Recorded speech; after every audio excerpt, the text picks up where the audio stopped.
Sí, Bruno,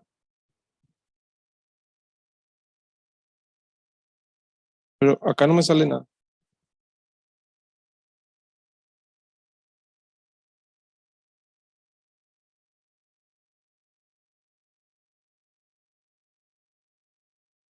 Ah, ya, ahí está, gracias.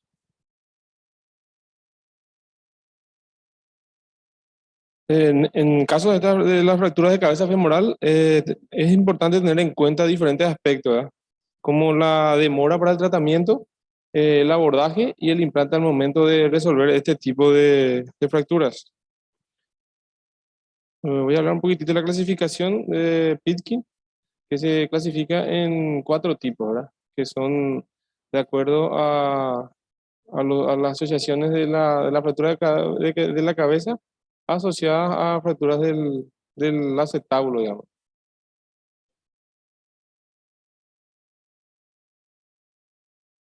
Presenta un caso clínico que es un paciente de 23 años de edad con de profesión oficial de policía, con un antecedente de un politraumatismo por accidente de tránsito, ¿verdad? Que al momento del ingreso se encontró al examen físico con el miembro inferior izquierdo con un acortamiento, dolor e impotencia funcional.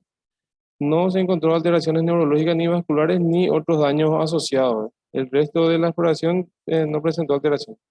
Ingresó con un diagnóstico, un traumatismo cráneoencefálico leve, que fue remitido de un hospital del interior con una radiografía de pelvis panorámica de tórax y sin tomografía de la zona afectada.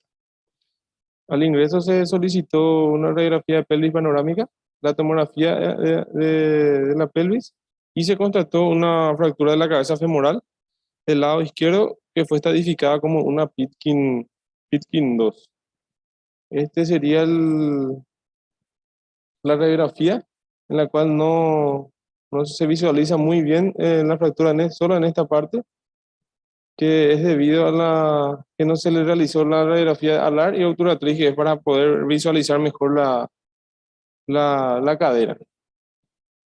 Esta es una imagen, pero una imagen ilustrativa nada más de una tomografía, porque el estudio de dicho paciente se extravió, ¿verdad? Y no pude agregar eso. O sea, con estas imágenes, lo que hicimos fue llegar a realizar una cirugía con una técnica de una luxación de cadera, ¿verdad?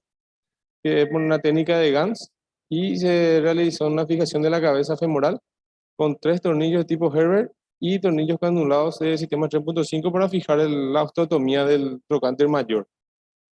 Se realizó una incisión o sea, un abordaje de Gibson modificada, que es una incisión posterolateral con la osteotomía del trocánter, con una capsulotomía en Z que nos permite una subluxación anterior de toda la cabeza femoral para poder visualizar toda la cabeza. Esta técnica también puede indicarse en los pacientes con un pellizcamiento femoroacetabular, una coxa profunda, una epifisiolisis de cadera, condromatosis sinovial, una lesión condral y necrosis focal de la cabeza femoral, que en algunos casos se utiliza también la misma incisión o la misma técnica.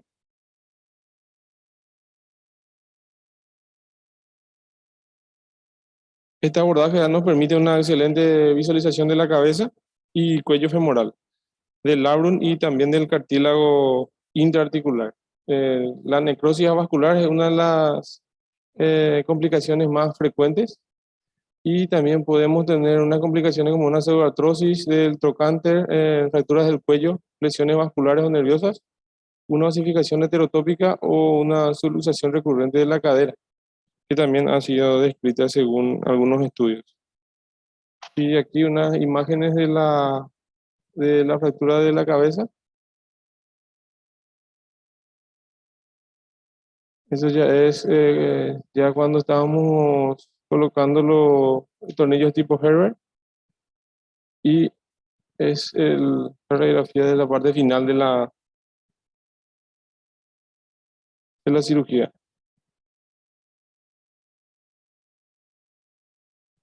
Gracias.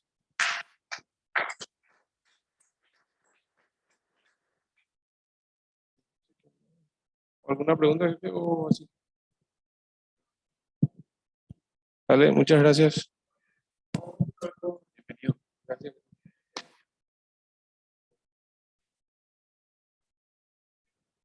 Vale.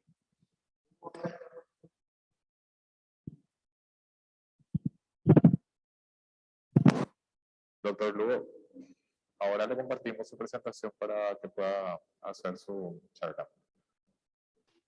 Excelente, excelente.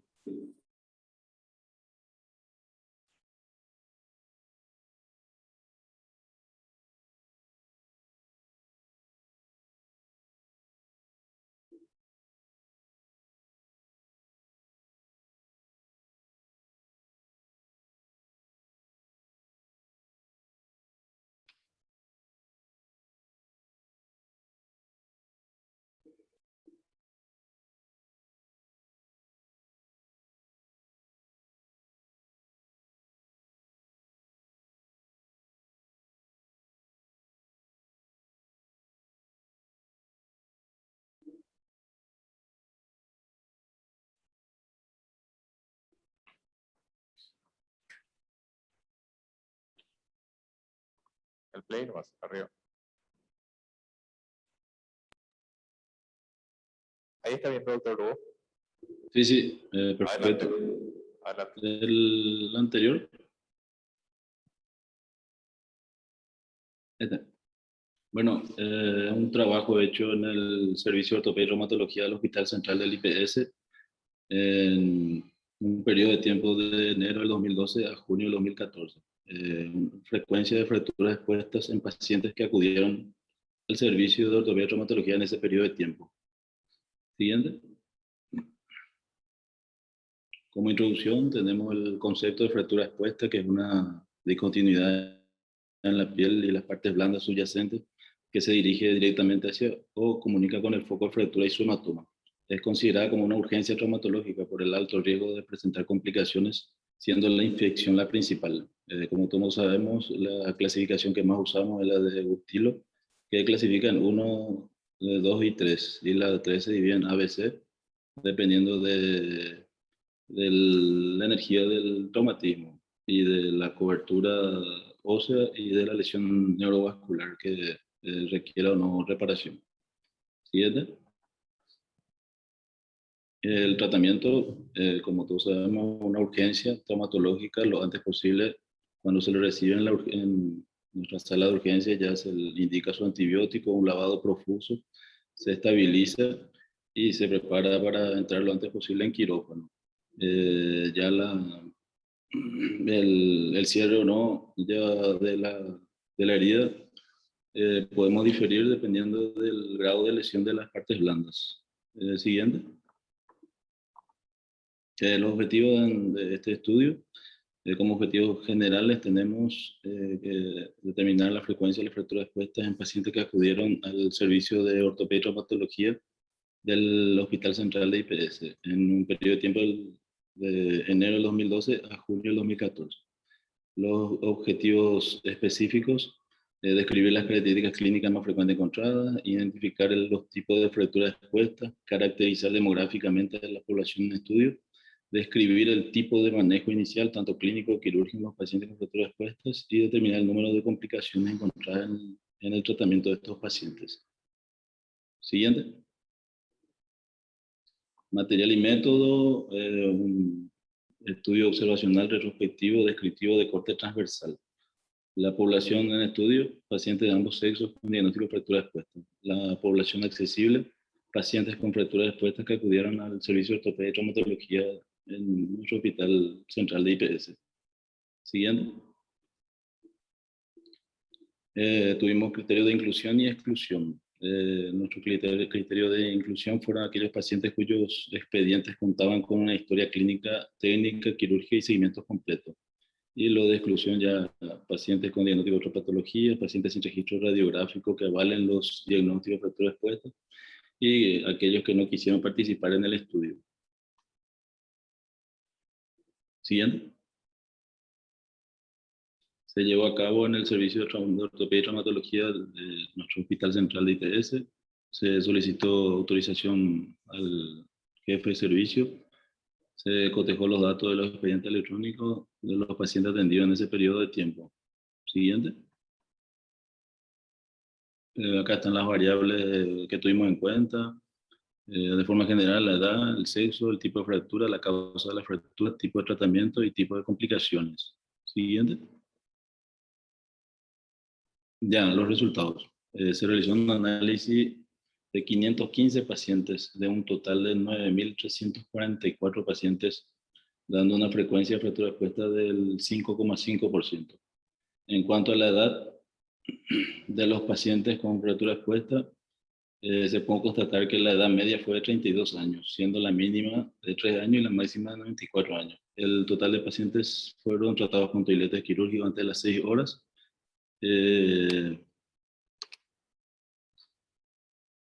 Antes de las 6 horas, en relación al diagnóstico, la más frecuente fue la fractura expuesta de tibia, en 198 casos de los 515 pacientes, que arrojó un 38% de estos casos. Siguiente. En cuanto al resultado, el sexo dominante fue el masculino, con un 84,5% frente al sexo femenino de un 15,5%. Siguiente. En cuanto a las causas del mecanismo de lesión, llevó la delantera a los accidentes de tránsito en un 68,10%, seguido por los accidentes laborales, agresiones por tercero y en tercer lugar quedaron causas múltiples en un 10,4%. Siguiente.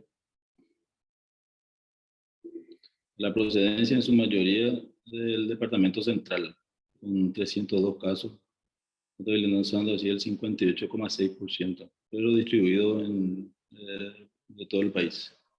Siguiente. En cuanto a la clasificación, la 3A de Gustilo fue la que llevó la delantera con un 33%, seguido por la grado 2 y la grado 1. Gracias a Dios, la 3B y la 3C fueron las de menor cantidad. Siguiente. El tipo de material utilizado, como que la fractura de tibia fue la más frecuente, entonces el material que más se utilizó fueron los clavos endomedulares fresados. Siguiente. En cuanto a las complicaciones, por suerte, la gran cantidad de pacientes no refirieron ninguna complicación. El 83,9% no tuvieron complicación alguna. Las infecciones fueron las más frecuentes con un 12,2%, o sea, 63 pacientes de esos 500 y tantos pacientes fueron los que terminaron con una infección, que fue la más frecuente, seguida de la pseudoartrosis y pocas amputaciones. Siguiente.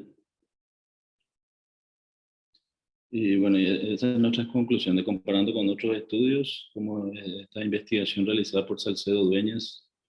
Estos hallaron un estudio de una mayor frecuencia de paciente masculino, igual que nuestro trabajo, y una minoría de casos femeninos, con el diagnóstico clínico de el rango de edad fue de 18 a 83, con un promedio de 35 a 46 años.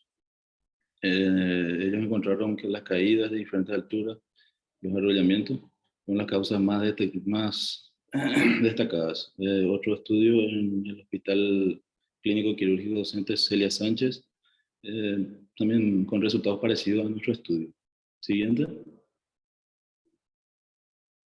Entonces, los pacientes con fractura expuesta son considerados una indiscutible urgencia en traumatología, para lo cual se necesita la experiencia y exactitud en el manejo de estos pacientes, de manera a clasificarlos para precisar el pronóstico y la conducta terapéutica, así como la administración de antibióticos que se debe realizar de inmediato al llegar a la urgencia.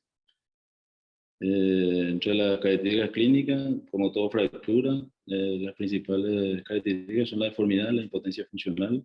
En nuestro caso, como es una fractura expuesta, llega con una exposición ósea y pérdida sanguínea. Y en relación al tipo, como vimos, que la principal fractura expuesta fue la 3A de Gustilo. Y otro de nuestros resultados fue que el sexo masculino fue el predominante con una edad promedio de 32 años y del departamento central. Y como fue la tibia la más fracturada, el clavo fresado fue el material más utilizado. Siguiente. Las limitaciones que tuvimos para realizar este trabajo, generalmente la falta de datos completos en las historias clínicas, la escasez de estudios actualizados, la lejanía de los pacientes. En cuanto a las recomendaciones a nivel institucional, debemos tener en cuenta que es importante promover una temprana educación vial, que en nuestro país casi no tenemos debido al alto número de accidentes de tránsito, lo que provoca secuelas graves en el orden humano y pérdidas económicas. Se recomienda a toda institución aplicar un protocolo realizado dentro de las primeras 6 a 8 horas para así evitar complicaciones tanto a corto como a largo plazo. Siguiente. No tuvimos ningún conflicto de interés al realizar este estudio. Siguiente. Ya, ese es el trabajo que tenía para presentar el día de hoy. Tenemos la vista del río Jejuí. Cuando quieran venir por San Pedro, tenemos este majestuoso río para cualquier jornada de pesca. Muchas gracias. Como nuevo socio SPOT, doctor José Aníbal Brites, por favor.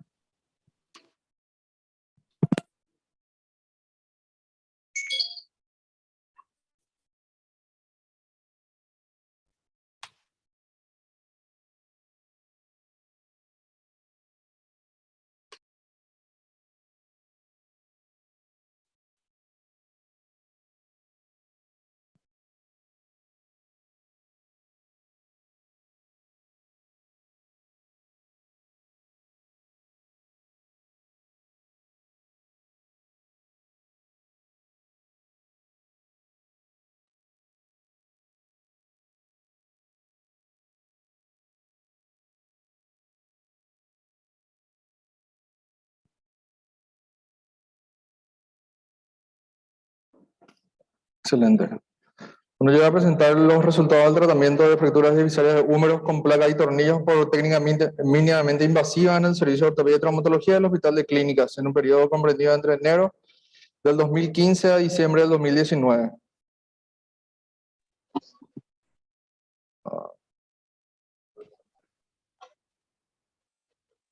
No pasa.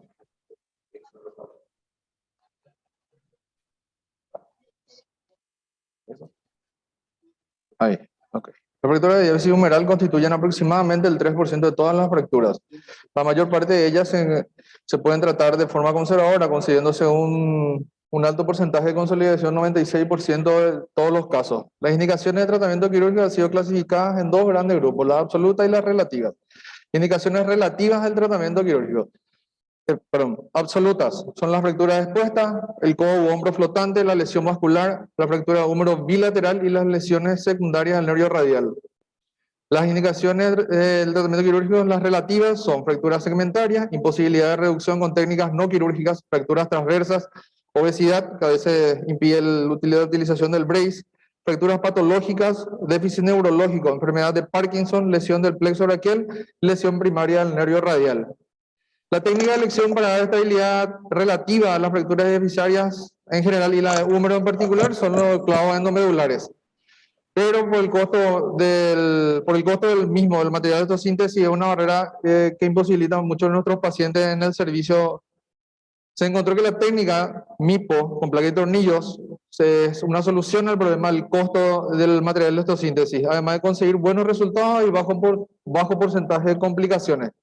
Las indicaciones para utilizar la técnica MIPO son fracturas conminutas, fracturas que se extienden proximal o distal de la diáfisis, fracturas segmentarias, canal medular pequeño, menor a 8 milímetros, deformidades de la diáfisis, placa de crecimiento abierta, que son pacientes pediátricos. La técnica MIPO en particular, es una contraindicación absoluta para esta técnica es en la fractura de diálisis, que es la presencia de parálisis del nervio radial. No está recomendado en las siguientes situaciones: grave pérdida de tejido sin cobertura del hueso expuesto, osteomelitis, cirugías retrasadas con acortamiento importante y reconstrucciones retrasadas. Los objetivos del trabajo son evaluar los pacientes con fractura de diáfisis de húmero tratados quirúrgicamente con placa de osteosíntesis por técnica mínimamente invasiva. Los objetivos específicos: determinar características demográficas de los pacientes, identificar el tipo de fractura según la clasificación AO, identificar la lesión previa del nervio radial, determinar el mecanismo de la lesión más frecuente, determinar el tipo de placa utilizada con mayor frecuencia, describir las complicaciones secundarias de la cirugía, determinar el grado de funcionalidad del miembro posterior a la cirugía según la escala de Brumbach, determinar el tiempo transcurrido entre para la consolidación total de la fractura. Población enfocada, accesible, los criterios de inclusión y exclusión son pacientes tratados, hospitalizados y tratados en el hospital de clínica, en el servicio de traumatología y ortopedia en el periodo de 2015 a 2019. Criterios de exclusión, estos mismos, y criterios de exclusión, aquellos que no contaban con ficha completa. Los resultados: en este periodo se realizaron 42 cirugías, de las cuales ingresaron a nuestro trabajo 39, 3 fueron obviadas por problemas de ficha. Resultado: distribución según la procedencia. Se vio que la mayor cantidad de pacientes provenían del departamento central y de Asunción. Quizás tal vez porque nuestro servicio se encuentra en San Lorenzo. La distribución según el sexo: el 80% de nuestros pacientes es del sexo masculino, 20% del sexo femenino. La distribución según el rango de edad: vimos que la mayor cantidad de nuestros pacientes pertenecen al grupo de entre 15 a 30 años, o sea, pacientes jóvenes. El tipo de fractura más frecuentemente encontrada son las de tipo A2. El mecanismo de lesión. El mecanismo de lesión más frecuentemente encontrado es el de accidente de tránsito, siguiéndole el de caída de propia altura, las caídas de otra altura y el tramo deportivo en último lugar. Distribución del mecanismo de lesión según el grupo de edad. En pacientes jóvenes es el accidente de tránsito el más frecuente en pacientes adultos jóvenes es el de caídas casuales, y en pacientes mayores de 60 años el de caídas casuales también. La placa que con más frecuencia se utilizó es la placa DSP 4.5 estrecha. Resultados: solo 2 casos se encontraron lesión previa del nervio radial. El intervalo de tiempo transcurrido entre la lesión y la cirugía fue de 7 a 120 días, con una media de 22.1 días. La consolidación ósea radiológica se obtuvo en un intervalo de tiempo entre 7 a 14 semanas, con una media de 10 semanas. Se encontró complicaciones quirúrgicas en solo 2 casos, que corresponden al 5.1%. Uno de ellos una infección del abordaje distal y otro un hematoma infectado. El tiempo transcurrido promedio hasta recuperar la independencia en las 3 actividades de la vida diaria propuestas, que son la alimentación, la vestimenta y la higiene personal, fue de 15.8 días, de 7 a 120 días. Resultados: según la escala de Brumbach, el 74.35%, que corresponde a 29 pacientes, ingresaron en el grupo de excelente resultado. 20% bueno y solamente 5% malo. Antecedentes: este trabajo fue comparado con 3 trabajos, 2 realizados en Brasil y 1 en Turquía. La mayor incidencia de fracturas de diáfisis de húmero tratada quirúrgicamente con técnica MIPO en el presente trabajo se encuentra en el rango de edad de 15 a 30 años, con una media de 33.6%, de 33.6 años de edad, lo cual se aproxima a los trabajos en comparación. El predominio del sexo masculino, del 80% y 20% del sexo femenino, también coinciden con los otros trabajos. En cuanto al lado del miembro, también no hay una diferencia significativa en comparativamente hablando con los otros trabajos. El tipo de fractura, según la clasificación AO, que es del tipo A, el 89%, siendo más frecuente el subtipo A2, coincide también con el trabajo de Gassi Guri y colaboradores en Turquía, pero no así con el de Bruno Liviani y colaboradores en Brasil. En casi la totalidad de los casos no hubo lesión previa a la cirugía del nervio radial, lo cual coincide con todos los trabajos analizados. El tiempo de consolidación promedio fue de 10 semanas, que coincide con los trabajos comparados. De los 39 casos analizados en el presente trabajo, 2 de ellos presentaban complicaciones postquirúrgicas. correspondiendo a un 5.1% del total de los casos. Frecuencia menor observada en los trabajos de comparación. En cuanto al intervalo de tiempo entre la lesión y la cirugía, se encontró una marcada diferencia entre los hallazgos obtenidos en nuestro trabajo, de 7 a 120 días, frente a los obtenidos a los trabajos de comparación. Hecho que se explica por el elevado costo de los materiales de estos síntesis, los cuales no se encuentran en disponibilidad en nuestro hospital. En cuanto a la placa utilizada, que es la DSP, en cuanto al tipo de placa utilizada, 74.4% corresponde a la DSP, el 20.5% de los casos a LCP y 5.1% a LCP, hecho que se explica justamente por el costo que tienen los diferentes tipos de materiales de autosíntesis. Aquí tenemos fotos de algunas de las tantas cirugías realizadas por el equipo quirúrgico. Aquí es donde se coloca la placa, la DSP, en el brazo para hacer la marcación del abordaje. Acá procedemos al abordaje proximal, al abordaje distal.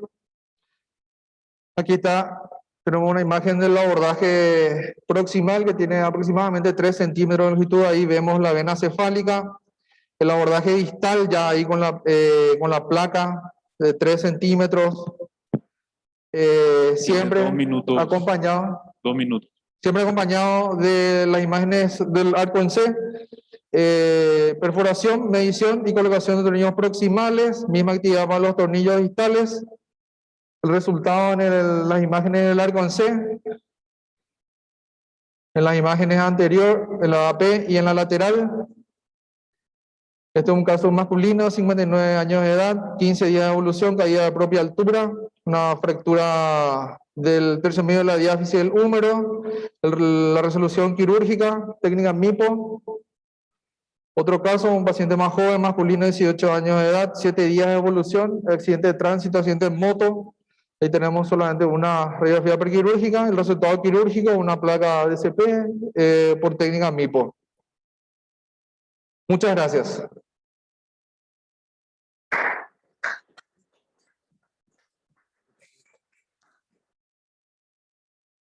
Muchas gracias, José Aníbal. Bienvenido como nuevo socio Spot. Por cuestión de tiempo, vamos a tener que pasar a nuestra charla científica de la sociedad. El presidente de la Sociedad Paraguaya de Traumatología nos va a dar unas palabras. Doctor Santiago Urbieta, por favor. Buenas noches, gracias Jesús. Antes que nada, agradecerle a todos los miembros que acudieron en forma presencial. Felicitarle a los muchachos que presentaron su trabajo para ser nuevos socios. Le damos la bienvenida y esperemos que podamos seguir escuchando trabajos nuevos y cada vez de mejor calidad y mejor contenido. Esa es una tarea para todos los miembros de esta sociedad. Se acerca el Congreso Nacional y esperamos tener muchos trabajos. Queremos recibir bastante.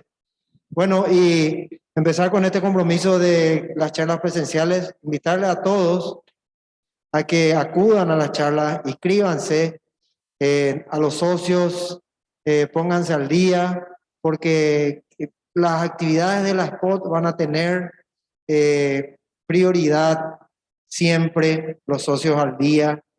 Si bien la Spot somos todos, nosotros contamos con los socios al día como un grupo de gente que nos brinda el apoyo diario. Sin otra cuestión, yo creo que podemos empezar la charla. No sé, Jesús, si tenés algo más que...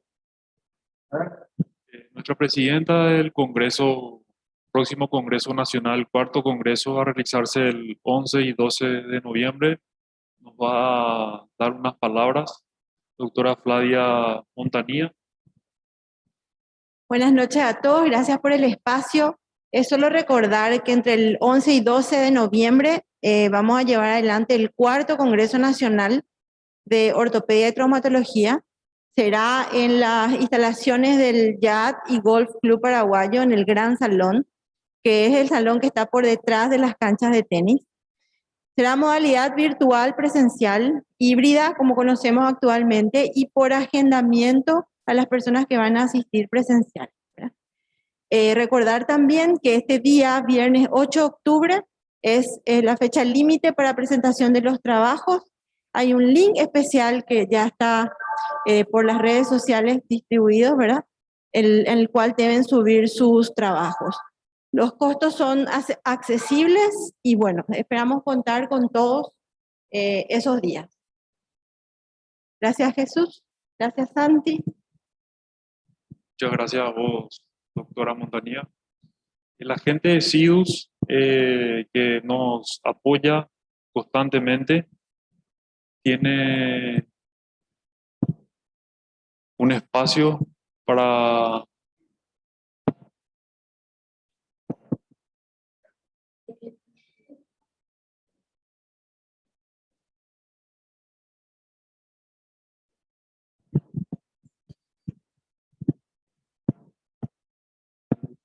bueno, realmente yo quería agradecer a Silvia por la organización de esto y no valoramos muchas veces que nos encontramos de vuelta presencialmente después de mucho tiempo.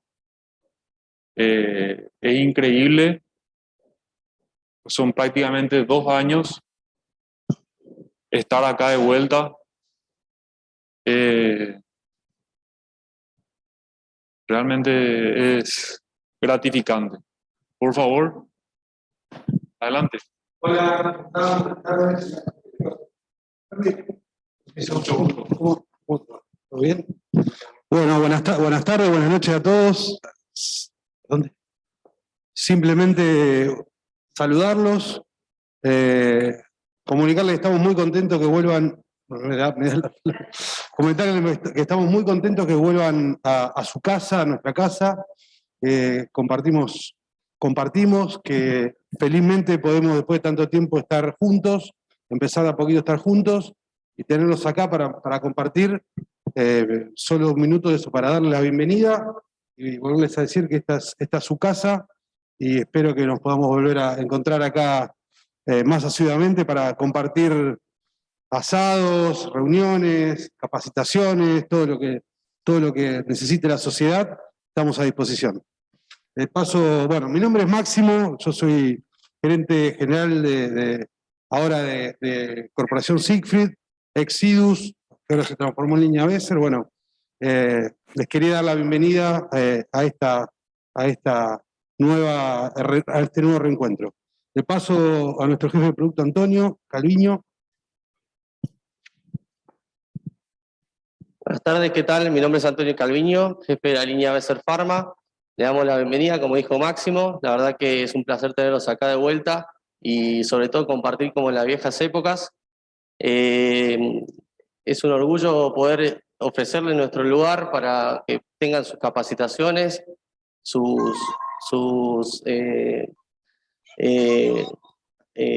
olvidé, perdón. Sus charlas científicas como la que tenemos hoy en día.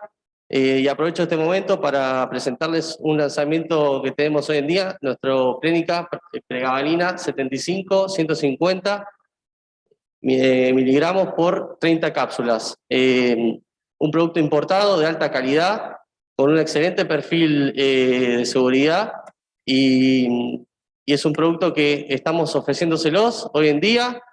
La verdad que el objetivo del producto principalmente es mejorar la calidad de vida de nuestros pacientes a través de ustedes. Un producto que tiene muchas bondades y sobre todo ofrece a los pacientes vitalidad, mejor perfil de salud y bueno, queríamos ofrecérselos. Es un producto que está en el mercado, una molécula muy conocida y es un momento oportuno para presentárselos a todos ustedes. La verdad que muchas gracias. Esperemos compartir más momentos como este y que sea muy placentero para todos. Así que un saludo y un gusto conocerlos. Muchas gracias. Muchas gracias. Continuando con la charla científica, esta vez le toca al comité de mano.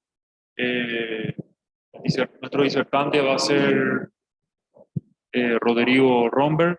Muchas gracias, Rodrigo. El moderador va a ser el doctor Esteban Pavetti.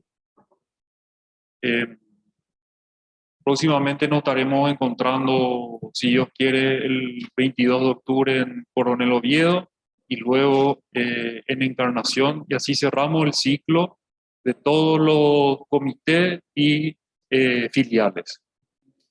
Y vamos a empezar de vuelta con el ciclo, ¿sí? Rodrigo, de vuelta, muchas gracias.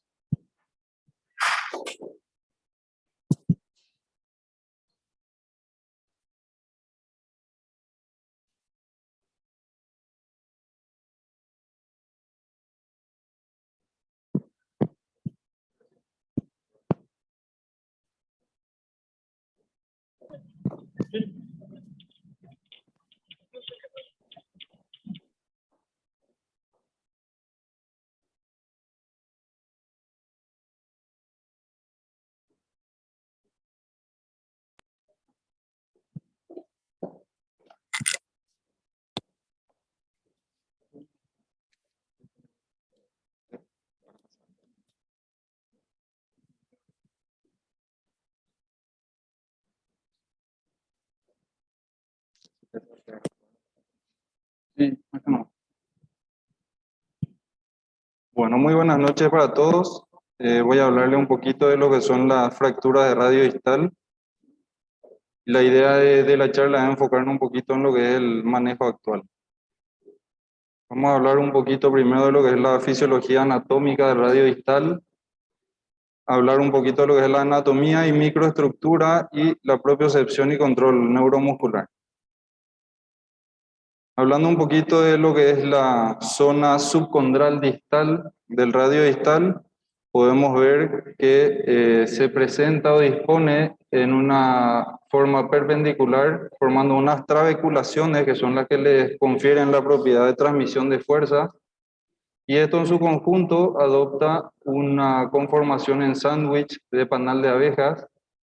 Estas trabeculaciones a nivel de la región distal, más o menos unos 2 milímetros subcondrales, son más densas y luego se van distribuyendo de mejor manera, y esto semeja lo que es una disposición como unos elásticos de los camiones, de los vehículos, que le permiten tolerar la presión de carga que es mayor a este nivel.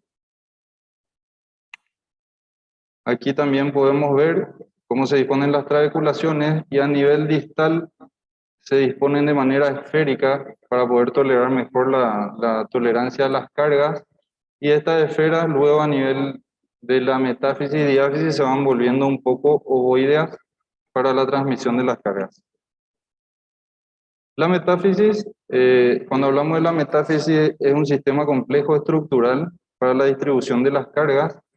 Como les había dicho, a nivel de la región distal, más o menos unos 2 milímetros, es un poco más densa, y estas trabeculaciones que se disponen de forma perpendicular, cuando se van yendo hacia la diáfisis, forman como unas columnas y luego unos arcos para permitir la transmisión de las fuerzas hacia lo que es la cortical ya en la zona diafisiaria. Entonces podemos comparar esto con lo que es la estabilidad de un puente, donde tenemos el mismo sistema de líneas horizontales y las columnas con los arcos que luego se van formando a nivel de la diáfisis con zonas, concentraciones anulares de estas trabeculaciones. Hablando un poquito de lo que es la anatomía ligamentaria, tenemos lo que son los ligamentos extrínsecos, que son los que unen al carpo con el antebrazo, y describimos a nivel palmar, a nivel del radio, los ligamentos radiocapitate, radio semilunar largo y corto, y a nivel del cúbito, los ligamentos cúbito semilunar y cúbito piramidal. A nivel dorsal tenemos el radio carpiano dorsal o radio piramidal dorsal. Los ligamentos intrínsecos son los que se unen el carpo, los huesos del carpo entre sí. Y acá yo destaco solamente los grandes complejos ligamentarios. A nivel palmar tenemos el complejo escafo-trapecio-trapezoideo y el ligamento escafo-capitate, y a nivel cubital tenemos el complejo piramidal ganchoso-hueso grande. A nivel del dorso tenemos el ligamento intercarpiano dorsal o dorsal transverso del carpo. Hablando un poquito de lo que es la propiocepción y el control neuromuscular, definimos la propiocepción derivada del latín como propius, que pertenece a uno mismo, y cepción, que sería percibir. Engloba la sensación de posición y control neuromuscular de las articulaciones. La sensación de posición puede ser estática o dinámica. La estática es la que proporciona información sobre la posición de una parte del cuerpo respecto a la otra. Es lo que nos permite, por ejemplo, al estar sentados y con las piernas cruzadas, saber que la pierna está cruzada sin tener que mirarla. Y la dinámica es la que proporciona información sobre el grado de movimiento de las articulaciones, cuando éstas cambian de posición, lo que nos permite, por ejemplo, estar corriendo sin estar pendiente de eso. Entonces, el control neuromuscular es una respuesta anticipatoria o inmediata de los músculos alrededor de una articulación que permiten mantener la congruencia articular. Y este es un acto inconsciente o reflejo. Hablando un poco de lo que es la distribución de cargas sobre el carpo y cómo tolera las cargas, hay trabajos de investigación, estudios cadavéricos, en los que participaron el doctor García Elías y colaboradores, y está bien descrito que ante una carga axial, la hilera distal del carpo sufre una pronación. Esto genera una flexión y pronación del escafoides y una extensión del piramidal.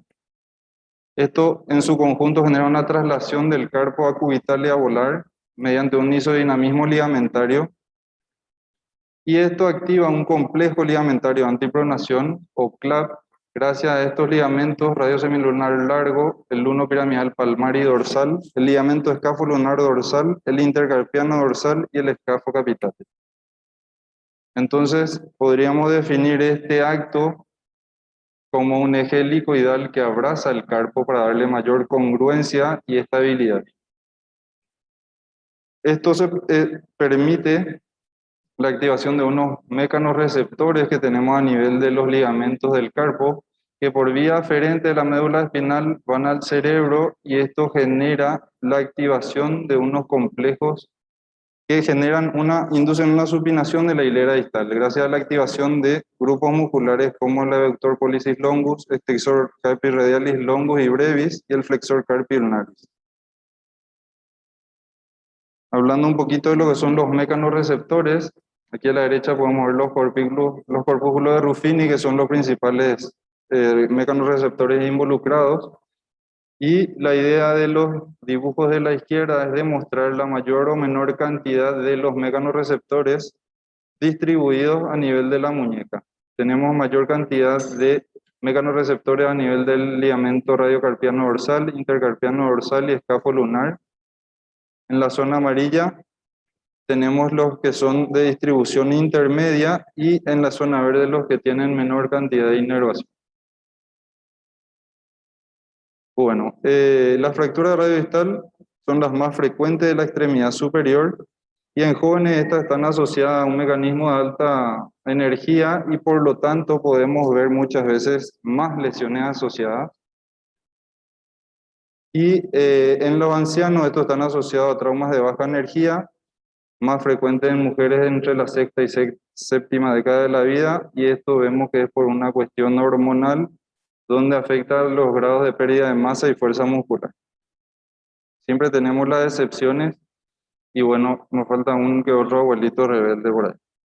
El diagnóstico principalmente lo hacemos por la clínica, importante tener en cuenta que es lo más importante, y siempre ayudarnos de los métodos auxiliares de diagnóstico en las radiografías, incluir ambas articulaciones siempre, y de no estar conformes con las proyecciones que tenemos, pedir las adecuadas. Las tomografías generalmente las utilizamos cuando tenemos trazos articulares, y también nos ayudan en caso de que se nos pase algún tipo de lesión que pueda ser bien identificada con la tomografía.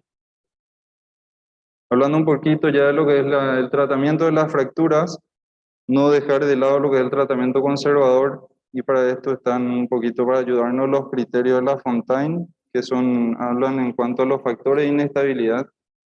Entonces, alteraciones como las que están aquí con angulación mayor a 20 grados, conminución metafisaria, trazos articulares, fractura asociada del cúbito, edad mayor a 60 años, acortamientos radiales mayores a 5 milímetros son criterios ya como para considerar la cirugía. Importante tener en cuenta los cuidados del yeso y las partes blandas, sobre todo en nuestro país donde los pacientes son un poco desobedientes y tenemos que hacerle un control riguroso. Pueden presentar tumefacción sobre todo en las primeras semanas, o ellos mismos proceder a recortar y que tenga unos cuantos centímetros menos el yeso que le pusiste. El seguimiento es de recomendación preferentemente semanal a modo de control de tumefacción, molestias, estado del yeso, aflojamiento y de paso hacer controles radiográficos. Y las opciones que tenemos hoy en día siempre está el yeso convencional, el yeso acrílico. Hoy en día disponemos de las férulas 3D. La licenciada Renice Colín está trabajando con unas férulas biodegradables que son más cómodas, con menos transpiración, más livianas. Entonces me parece una muy buena idea. Hablando un poquito de lo que son los fijadores externos, creo que tienen unas situaciones específicas en las que se utilizan.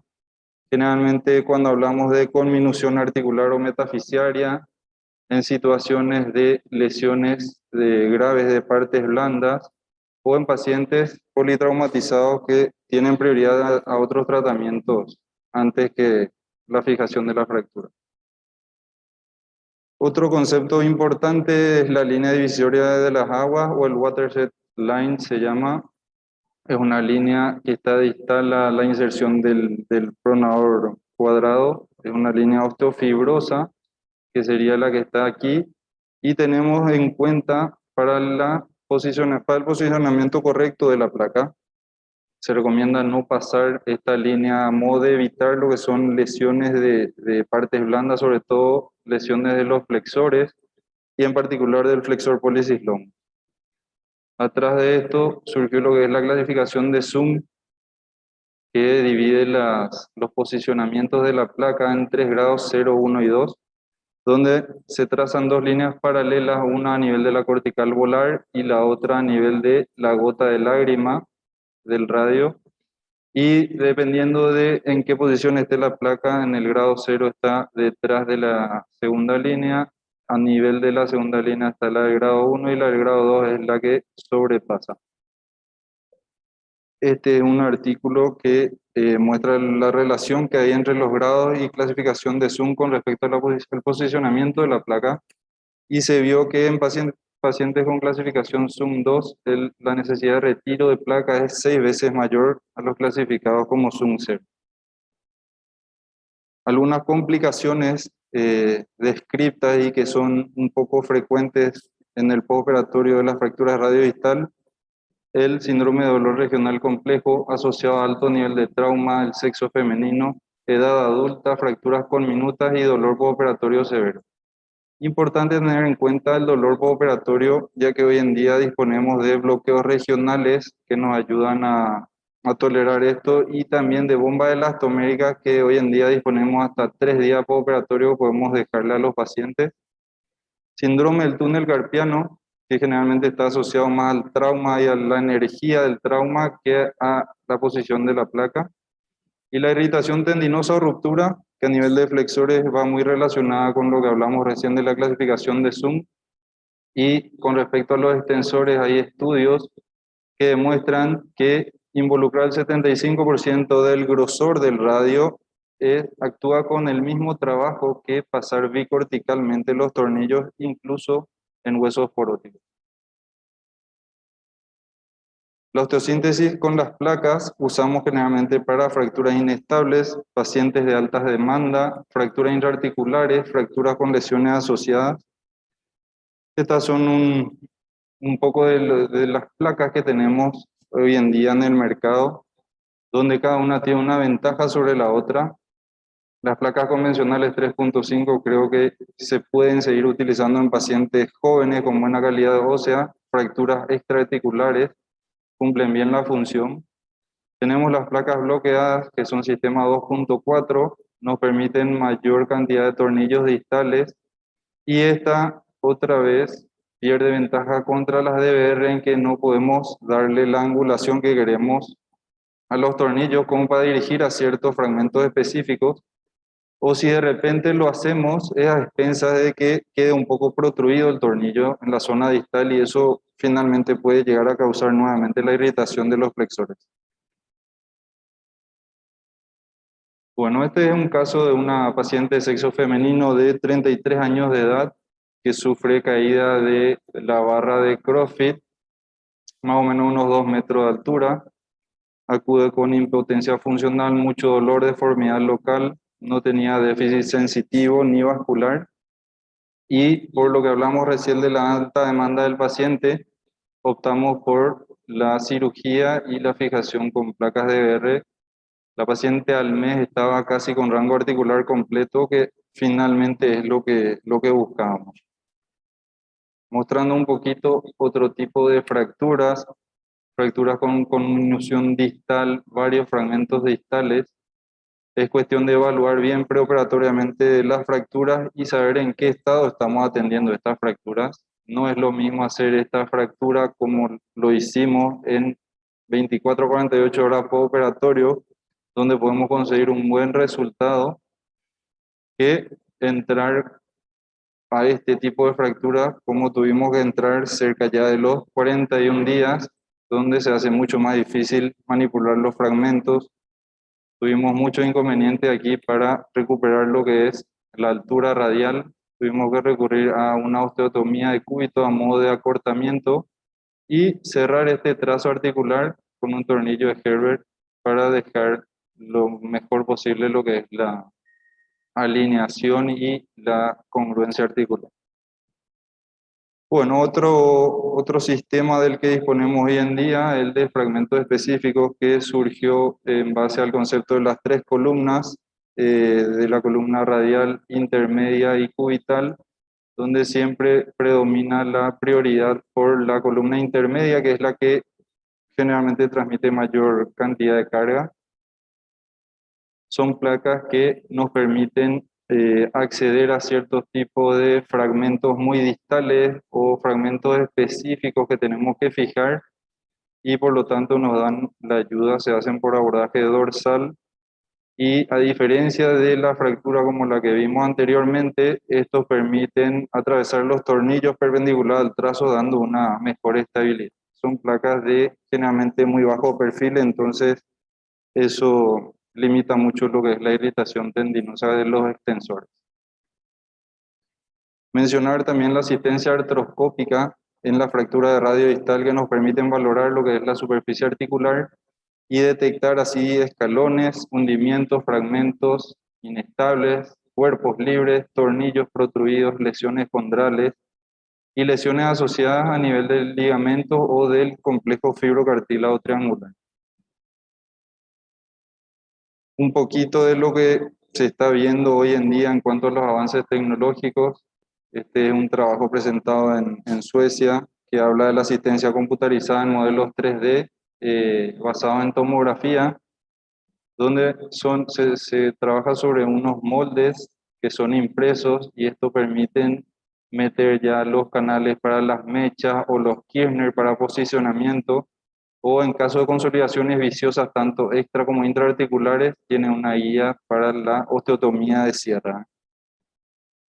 Aquí hay un ejemplo de un paciente que presentaron ellos una fractura multifragmentaria en la que tuvieron acceso, y esto es un poquito sobre lo que trabajan. Tiene ciertas limitaciones como el corte tomográfico, el software trabaja directamente sobre lo que es la cortical volar, entonces una pequeña diferencia en milímetros de lo que puede estar interpuesto entre lo que es la cortical y la placa genera un mal apoyo de lo que es el molde. Entonces uno de los inconvenientes es que hay que desperiostizar bastante, pero también permiten estos moldes Estos dos tornillos, estas dos canales distales ya directamente están trabajando en lo que van a ser los tornillos para la apófisis estiloides.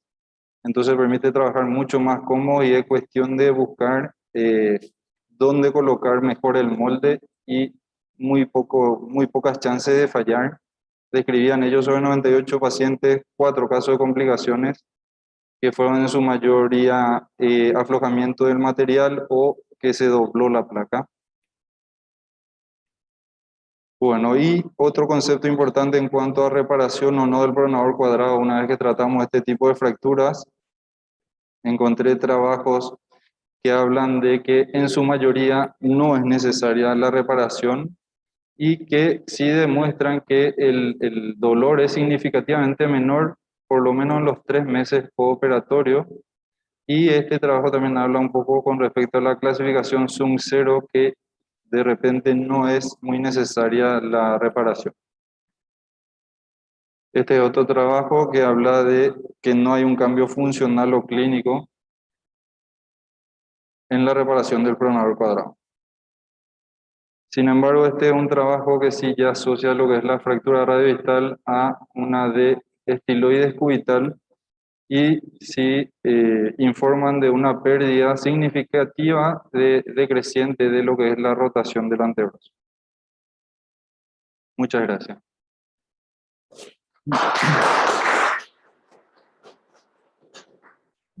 Me pidieron presentar un caso problema.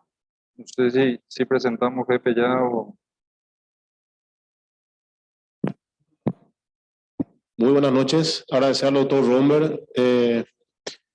Si es que tienen una pregunta para los participantes en la modalidad virtual, la pueden hacer a través de nuestro chat abierto. Vamos a ir con un caso problema ahora y posterior a ello vemos las preguntas en caso de que tengan consultas. Muy bien, seguimos. Bueno, es una paciente del sexo femenino, 56 años de edad, con un antecedente de caída de caballo, traumatismo a nivel del dorso de muñeca izquierda. Es una paciente sin mayores problemas al examen inicial, no habían déficit motores sensitivos, tampoco de movilidad. Se hizo una reducción abierta de fijación interna con placa LSP. Estas son algunas de las imágenes preoperatorias. Acá se puede ver que hay un desvío volar y un poco de conminución dorsal. Y esta es ya una fractura consolidada. Las radiografías del postoperatorio inmediato son similares, solamente que no eran muy lindas las imágenes, por eso no las puse, pero sí destacar que los tornillos no están protruyendo a nivel distal. Entonces la cuestión era ver si, bueno, de repente la mecha había pasado o no.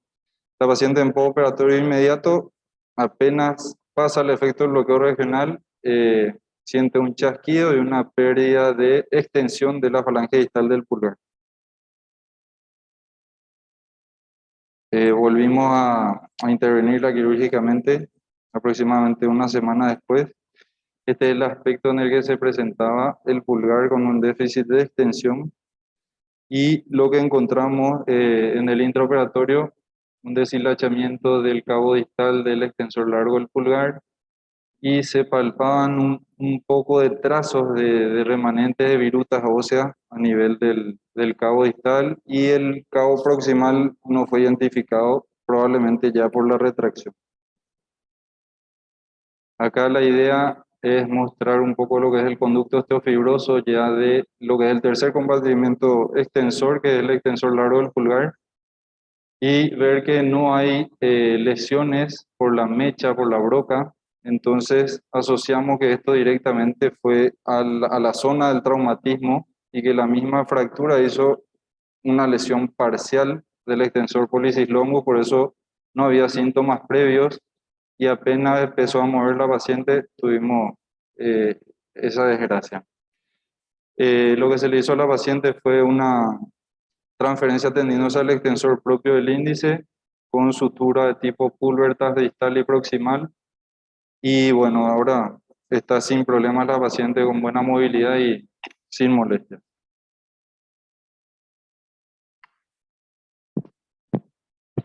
Muchas gracias, doctor. una pregunta yendo un poquito para la parte inicial. Sabemos que la gran mayoría de las fracturas ocurren por mecanismos de baja energía y probablemente entre ellas una gran mayoría irían a un tratamiento conservador. Dentro de la gama de tratamiento conservador, específicamente enyesado, ¿cuál es la complicación más frecuentemente encontrada y de qué parámetros nos valemos para indicar que este paciente ha fracasado en ese tratamiento y debe ir a una cirugía? Bueno, es un poco de lo que hablé de los criterios de Lafontaine, ¿verdad? Lo que busca Lafontaine con esto es justamente hablar de los factores de inestabilidad, como las angulaciones mayores a 20 grados. Estos están también descritos para los diagnósticos post-manipulación. El paciente puede tener un tratamiento conservador y puede desplazarse en el tramo de 2 a 3 semanas esa fractura, pudiendo transformarse nuevamente en una fractura quirúrgica. Entonces, un poco de guiarnos en base a eso y tomar una decisión. Otros criterios, ¿verdad? Son pacientes que tienen alta demanda o como pacientes que son odontólogos que necesitan recuperar rápido la mano o cirujanos, ¿verdad? Entonces son cuestiones de hablar también con el paciente en cuanto a lo rápido o lento que va a recuperar. Si bien podemos tener pacientes que cumplen con el criterio conservador, muchas veces son 4 a 6 semanas de yeso y eso tiene sus repercusiones posteriormente en cuanto a rehabilitación y rangos de movilidad.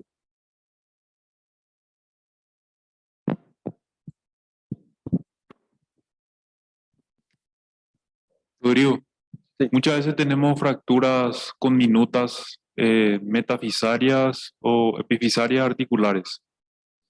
Nos vamos a un tutor o una placa con artrodesis temporal. ¿Tenés experiencia o qué decís con respecto a eso? Bueno, yo particularmente creo que todo depende del estado en el que encontramos al paciente. Si nosotros tenemos un paciente ya con flictena o partes blandas dañadas, no podemos darnos el lujo de meter una osteosíntesis ahí, ¿verdad? Pero tenemos hoy en día placas que son placas de BR largas o placas donde podemos hacer una estabilidad absoluta distal y puentear esa zona metafisaria. Y si hay un buen acompañamiento de lo que es la evolución de partes blandas, yo creo que es mucho mejor hacer la síntesis en esos casos, ya que tenemos acceso a la libre manipulación de los fragmentos, pero siempre teniendo en cuenta que lo más importante son las partes blandas. Entonces, si tenemos pacientes como politraumatizados en los que sabemos que no vamos a tener acceso rápido, yo creo que tienen mayor indicación la estabilización e incluso un tutor externo, que también requieren de un cuidado especial. Tampoco es poner el tutor y ya está, hay que hacerle un seguimiento, una limpieza adecuada. Y también están las placas para artrodesis temporal que al fin y al cabo hacen por ligamento taxis la reducción y también nos podrían ayudar, sobre todo en nuestros medios que sabemos que no tenemos un día claro en el que vamos a entrar y puede ser incluso el tratamiento definitivo. ¿En qué casos está recomendado una liberación del túnel carpiano?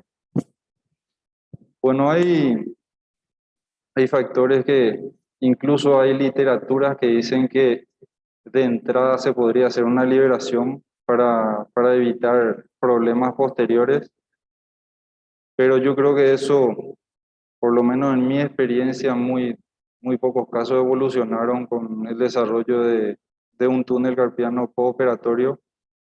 Y de repente los casos que sí tuve fueron por una falta de reducción 100% de las fracturas, en la que quedó una angulación residual del fragmento distal, y bueno, yo relaciono más a eso.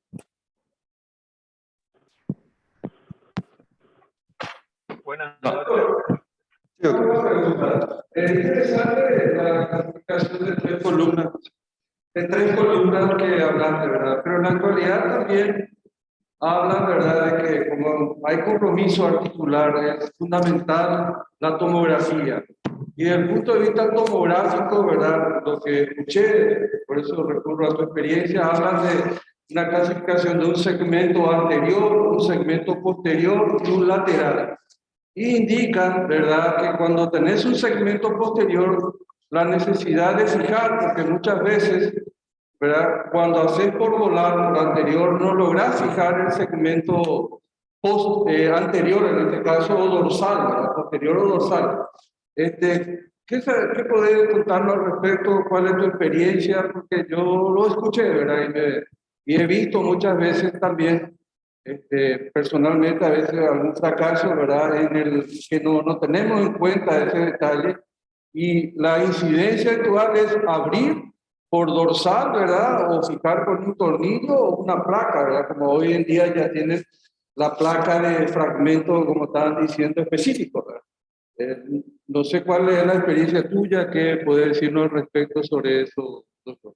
Bueno, basándonos un poquito nuevamente en lo que es la clasificación o concepto de las tres columnas, se hace un especial énfasis en lo que es el fragmento de la columna intermedia, sobre todo dorsal, que articula a la cavidad sigmoidea del cúbito distal, que es la que tiene hoy en día principal pronóstico en cuanto a buena evolución del paciente.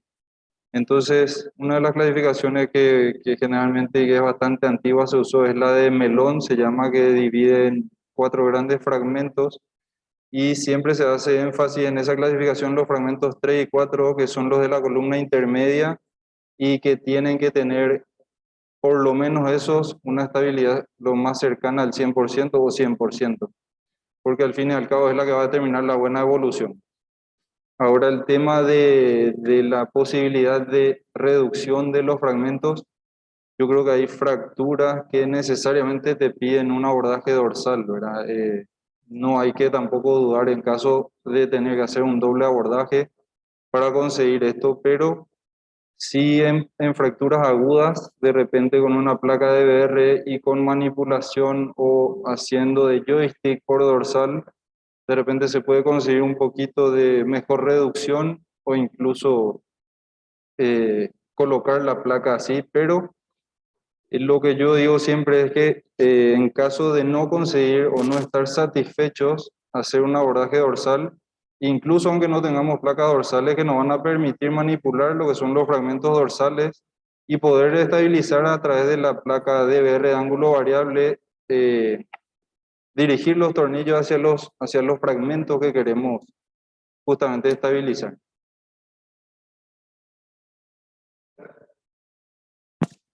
Doctor, una consulta. Hemos visto varias veces fracturas con fragmento distal desplazado hacia el lado radial. En estos casos, ¿usted qué recomienda referente a la liberación del braquio radial? ¿Qué estudios actuales tenemos y cuál es su experiencia? Bueno, de hecho que es algo que me tocó ver en mi formación. En Barcelona no dudaban en hacer una tenotomía del braquio radialis para trabajar tranquilamente sin desplazamiento o avulsiones de lo que es la estiloide radial, y posterior a la reducción procedían a lo que es la tenorrafia reparadora. Pero también estuve revisando un poquito de literatura y todos hablan de tener en cuenta, hay veces que no tenemos en cuenta la inserción y no conseguimos, perdemos tiempo quirúrgico tratando de reducir. Y yo creo que eso no hay que dudar mucho, hay que hacer la tenotomía y reducir como corresponde y luego reparar. Rodrigo, muchas veces tenemos asociada una lesión o una fractura de la apófisis estiloide cubital. ¿Qué importancia tenemos que darle? ¿Cuándo fijamos? ¿No fijamos? Bueno, es muy importante si eso, ver de qué tipo de fractura estamos hablando. Generalmente fracturas vienen en la base de la estiloide cubital. Incluso poniendo una buena síntesis del radio distal, a veces quedan reducidas 100% y muchas veces no las tocamos. Pero tenemos que saber que eso está limitando lo que es la movilización precoz de esa fractura que fijamos correctamente y dejamos sin fijar la estiloides. Entonces hoy en día yo creo, y es algo que pensamos con el jefe, el doctor Juan Carlos Alvarenga, que lo ideal es fijar, hacer un cerclaje o algún sistema con tornillos que nos haga una fijación a modo de que si la fractura bien estabilizada nos permite una buena rehabilitación, la estiloide cubital no sea una limitante. Y también hay que probar la estabilidad en fracturas que no son a nivel de la base, pero sí te están dando una inestabilidad a nivel cubital, ¿verdad? Porque sabemos que ahí igual están los ligamentos ulnocarpianos, que hoy en día se conocen mucho mejor y se saben que tienen una función y una es muy importante en lo que es la estabilidad medial de la muñeca. Entonces yo creo que si se puede, lo ideal es fijar, entonces un paciente va a tener menos tiempo de inmovilización. Creo también que 50% de lo que nosotros hacemos, el gesto quirúrgico, es el trabajo que vamos a conseguir, el 50% restante es la rehabilitación del paciente. Entonces es muy importante la movilización precoz para tener buenos resultados, que es otro de los detalles que pude ver allá, ¿verdad? Están muy bien asistidos a nivel de lo que es la rehabilitación, entonces sus resultados son muy diferentes a los nuestros. Doctor Fernando Aquino. Hola. Le damos la palabra. Sí, doctor. Hola, ¿qué tal? Ahí justamente Se le escucha, doctor. Toto, ¿cuál es el criterio que a vos te parece más importante para predecir el desplazamiento de una fractura? Si es que una fractura después de una reducción va a ser estable o va a ser inestable, y vos le planteás o le abrís ya el paraguas al paciente de que eso probablemente tenga que ir a la cirugía o que va a andar bien con un tratamiento conservador. ¿Cuál es el parámetro que parece más importante entre todos los parámetros que se tienen en cuenta para definir si una fractura es estable o inestable?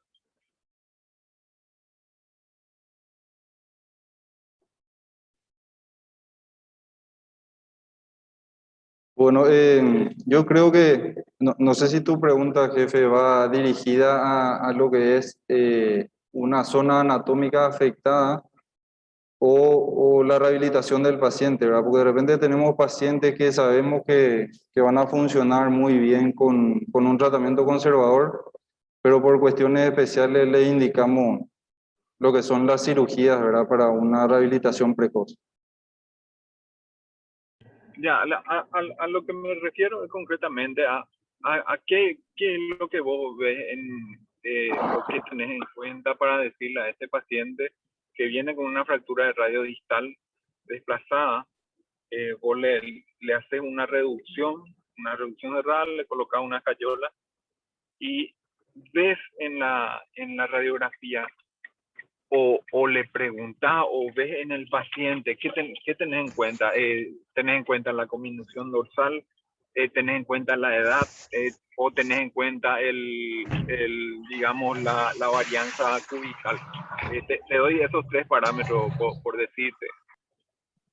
¿Cuál de esos, ¿A cuál de esos parámetros, por ejemplo, vos le das mayor importancia?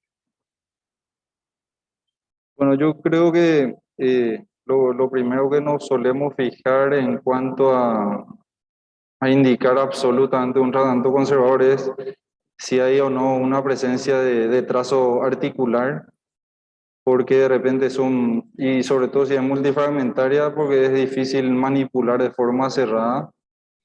Y bueno, hay casos también especiales en lo que manipulamos y tampoco estamos conformes, ¿verdad? Sabemos que quede un déficit de altura radial o fragmentos en zonas inadecuadas tampoco van a evolucionar bien.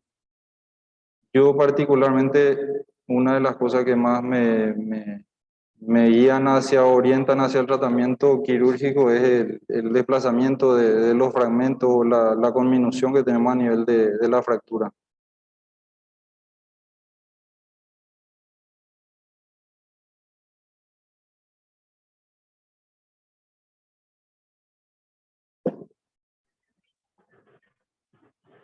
Gracias. ¿No hay más preguntas? Bueno, muchas gracias. Muchas gracias, Rodrigo. Muchas gracias, Esteban. El doctor Santiago Urbieta. Bueno, antes que nada, muchas gracias y buenas noches. Felicidades a los nuevos socios, miembros socios activos. Gracias por su colaboración, gracias por su presencia y quiero hacer un poquitito un llamado a la conciencia de todos los colegas. Tuvimos en la preinscripción para la presencialidad más de 50 colegas preinscritos y la verdad que estamos dentro de un plan piloto. Esperemos que pongan todo de sí para poder ir mejorando un poco esto, porque en verdad es para todos. Se hace un esfuerzo grande y se intenta agrandar el aforo y queremos que para las próximas charlas tengamos mayor asistencia. Las personas, sobre todo las personas que se hayan preinscritas, acudan, les esperamos. Va a ser un honor tenerlos aquí. Y nada, muy buenas noches, excelente charla, Toto. Y felicidades y gracias. Buenas noches.